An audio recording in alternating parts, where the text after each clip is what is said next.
Friend, good morning. कैसे हैं आप लोग? उम्मीद करती हूँ कि आप लोग बहुत अच्छे होंगे, पढ़ाई भी बहुत अच्छे से कर रहे होंगे।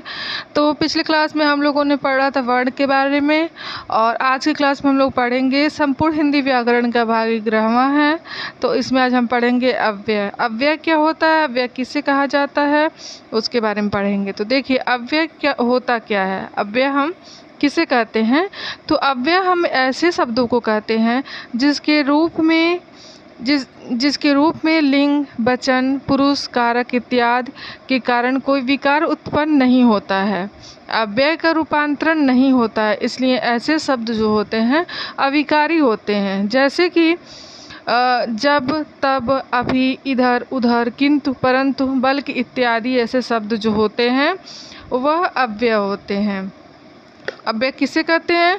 तो जो शब्द लिंग, वचन, पुरुष और कारक के अनुसार अपना रूप नहीं बदलते हैं, तो उन्हें हम क्या कहते हैं? उन्हें हम अव्यय कहते हैं। अब अव्यय के उदाहरण क्या क्या होते हैं? जैसे कि अभी मैंने बताया ना कि कैसे शब्दों को समझेंगे। तो अव्यय का उदाहरण होता है आज, कल, यहाँ, वहाँ, इसलिए, क्योंकि तथा लेकिन, धीरे धीरे आदि। जब, तब, अभी, इधर, उधर, किंतु, परंतु, बल्कि इत्यादि शब्द जो होते हैं वह होते हैं, इनमें कोई परिवर्तन नहीं होता है। अब इसमें है अव्यय के मुख्य भेद। अव्यय के मुख्य भेद क्या क्या होते हैं? इसमें देखिए, एक चीज़ हम और जोड़ सकते हैं कि पंडित किशोरीदास वाजपेयी जी के अनुसार कुछ अव्यय ऐसे होते हैं जिनसे क्रिया की विशेषता जो है लक्षित नहीं होती है। पंडित किशोरीदास वाजपेयी के अनुसार कुछ अव्यय ऐसे हैं जिनसे क्रिया की विशेषता लक्षित नहीं होती है। जैसे, जब मैं भोजन करता हूँ तब वह पढ़ने जाता है। इस वाक्य में जब और तब अव्यय क्रिया की विशेषता नहीं बताते हैं, अतः इन्हें क्रिया विशेषण नहीं माना जा सकता है। फिर इसमें है अव्यय के मुख्य भेद। तो अव्यय के मुख्य भेद क्या क्या होते हैं? तो अव्यय के मुख्य भेद होते हैं क्रिया विशेषण। पहला जो है इसमें क्रिया विशेषण है। वैसे अव्यय के मुख्य भेद होते कितने हैं? तो अव्यय के मुख्य भेद होते हैं 4। कितने होते हैं? तो 4 होते हैं। कौन कौन से होते हैं? तो एक होता है आपका, एक आपका हो जाएगा क्रिया विशेषण, जो यहाँ पे दिया गया है, क्रिया विशेषण। और दूसरा क्या हो जाएगा? दूसरा आपका हो जाएगा संबंध बोधक, संबंध बोधक। और तीसरा आपका हो जाएगा समुच्चय बोधक। चौथा हो जाएगा विस्मयादि बोधक। तो अव्यय के कितने भेद होते हैं? 4 भेद होते हैं, जिसमें पहला आपका है क्रिया विशेषण। क्रिया विशेषण, तो क्रिया विशेषण किसे कहते हैं? तो क्रिया विशेषण जो क्रिया की विशेषता बताते हैं उसे हम क्रिया विशेषण कहते हैं। जो अव्यय शब्द की क्रिया विशेषण या दूसरे क्रिया विशेषण की विशेषता बतलाते हैं उन्हें हम क्रिया विशेषण कहते हैं। और अर्थ के आधार पर क्रिया विशेषण भी 4 प्रकार के होते हैं। अर्थ के आधार पर भी क्रिया विशेषण जो होते हैं वह 4 प्रकार के होते हैं। तो अब इसमें आता है कि इसके क्रिया विशेषण के उदाहरण क्या होते हैं। तो क्रिया विशेषण के उदाहरण में हम देखेंगे, पहला जो है वह है उदाहरण में कि राम धीरे धीरे चलता है। राम धीरे धीरे चलता है। तो इसमें जो ये उदाहरण में जो धीरे धीरे चलना है वह क्या है? वह क्रिया की क्या बता रहा है? तो विशेषता बता रहा है। वह आज आएगा, तो इसमें आज क्या है? वह क्रिया की विशेषता बता रहा है। बच्चे बाहर खेल रहे हैं, तो बाहर शब्द क्या है? वह क्रिया की विशेषता बता रहा है। ठीक है। और दूसरा इसमें है संबंध बोधक। संबंध बोधक किसे कहते हैं? संबंध बोधक किसे कहते हैं? तो संबंध बोधक जो शब्द संज्ञा सर्वनाम का संबंध संबंध अन्य शब्दों से बताते हैं उसे हम संबंध बोधक कहते हैं। जो शब्द संज्ञा सर्वनाम का संबंध अन्य शब्दों से बताते हैं उन्हें हम क्रिया विशेषण उन्हें हम संबंध बोधक कहते हैं। जैसे कि वह दिन भर काम करता है। वह दिन भर काम करता है। तो वह दिन भर काम करता है, तो इसमें क्या है, भर जो शब्द आ रहा है वह संबंध जो है सर्वनाम, संज्ञा सर्वनाम संबंध का अन्य संबंधों से जो अर्थ बताते हैं। तो इसमें जैसे कि हो गया वह दिन भर काम करता है, तो दिन भर काम करता है तो यहाँ पे भर शब्द जो है वह उसका संज्ञा सर्वनाम की जगह अन्य संबंध अन्य शब्दों का वह अर्थ बता रहा है। फिर दूसरा इसमें है कि घर के सामने, घर के सामने ये हो जाएगा आपका घर के सामने। फिर विद्यालय के पास, हाँ, नदी के किनारे, नदी के किनारे हो जाएगा। ये तीनों जो है इसके उदाहरण हो जाएंगे। तीसरा इसमें है समुच्चय बोधक, समुच्चय बोधक सर्वनाम, समुच्चय बोधक। तीसरा इसका जो है वह है समुच्चय बोधक। तो समुच्चय बोधक किसे कहते हैं? समुच्चय बोधक जो होता है जो दो शब्दों, वाक्यों और पदों को जोड़ते हैं वो समुच्चय बोधक कहलाते हैं। जो दो वाक्यों को परस्पर जोड़ने वाले शब्द होते हैं वह समुच्चय बोधक अव्यय कहलाते हैं। और इसके भी दो भेद होते हैं, इसके भी दो भेद होते हैं। कौन कौन से दो भेद होते हैं? तो एक होता है आपका समानाधिकरण, दूसरा होता है व्यधिकरण।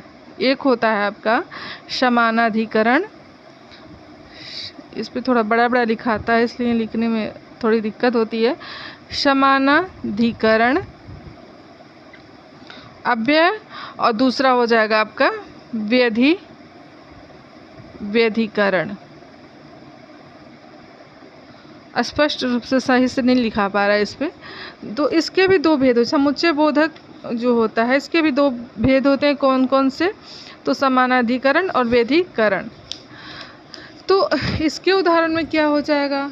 समुच्चय बोधक के उदाहरण में क्या हो जाएगा? समुच्चय बोधक अव्यय के उदाहरण में आपका हो जाएगा और, तथा, लेकिन, अथवा, क्योंकि। जैसे कि वाक्य यहाँ पे दिया गया है, राम और श्याम मित्र हैं, राम और श्याम मित्र हैं। ये वाक्य के रूप में इसको यहाँ पे बताया गया है।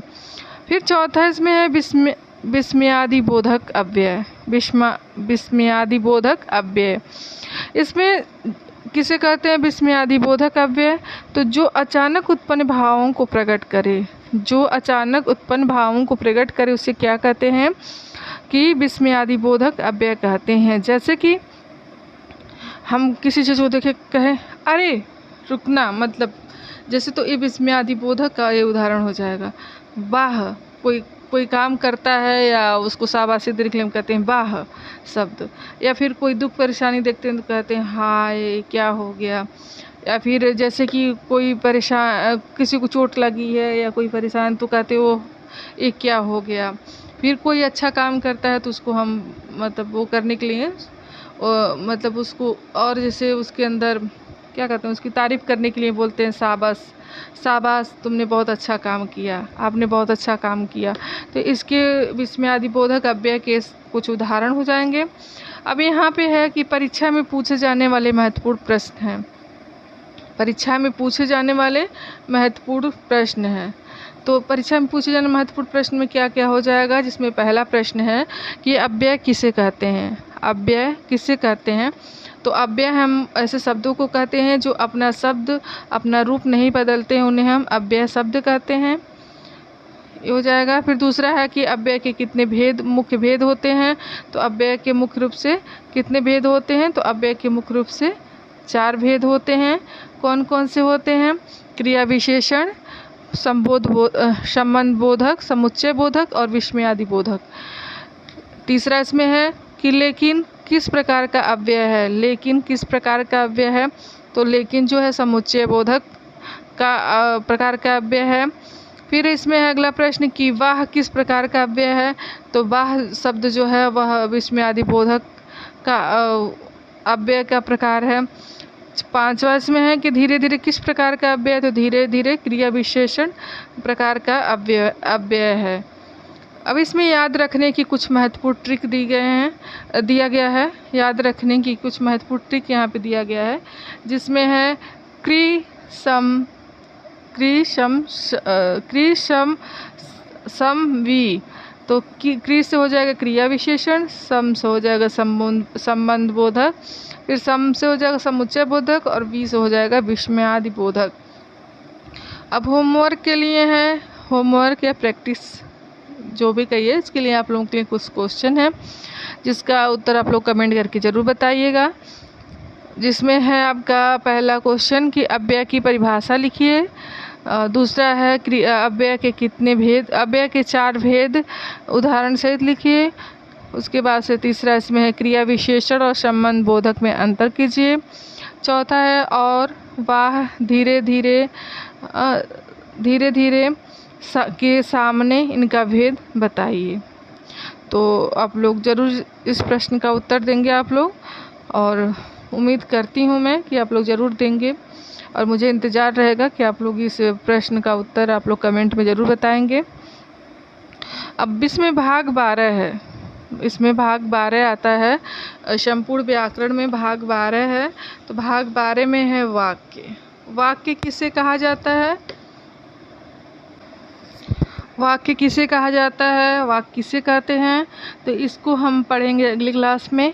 अभी के लिए बस इतना ही। तो उम्मीद करती हूँ कि आप लोगों को आज की क्लास बहुत पसंद आई होगी। अगर क्लास पसंद आए तो वीडियो को लाइक कीजिए, शेयर कीजिए, चैनल पर अगर नए हैं तो सब्सक्राइब कीजिए।